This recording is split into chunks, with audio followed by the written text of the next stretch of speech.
Hello friends, வணக்கம். கோகுலாஷ்டமி வருது. நான் வந்து கிருஷ்ணர் வந்து வெள்ளியில் வாங்கலான்னு சொல்லிட்டு பார்த்தா கிருஷ்ணருக்கு ஊஞ்சல், அப்புறம் அந்த புல்லாங்குழல் அதெல்லாம் இருந்தது. இந்த வெள்ளிலேயே வந்து இந்த ஊஞ்சல் வந்து ரொம்ப அழகாக இருந்ததுங்க. அப்புறம் நான் இந்த கிருஷ்ணர் தாங்க வாங்கினேன் இந்த வெள்ளியில். இதோட ப்ரைஸ் வந்து 3000.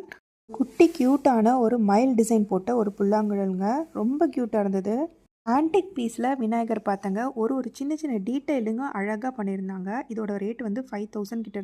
விநாயகர் சதுர்த்திக்கெலாம் நம்ம மண் பிள்ளையார் தான் வைக்கிற பழக்கம். இந்த வெள்ளி பிள்ளையார் வைக்க மாட்டோம். இவங்களும் ஆர்வத்தில் வந்து எல்லா கலெக்ஷன்ஸும் எடுத்து காமிச்சிட்டே இருந்தாங்க.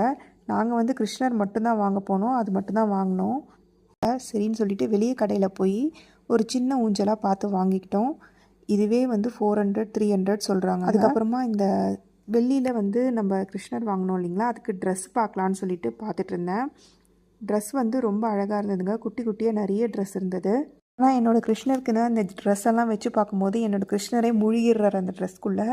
நம்மளே ஒரு ட்ரெஸ்ஸை வந்து நம்ம தைச்சி இல்லைனா கட் பண்ணி போட்டுக்கலாம் புது துணியிலேருந்து எடுத்துன்னு சொல்லிட்டு நான் விட்டுட்டேன்.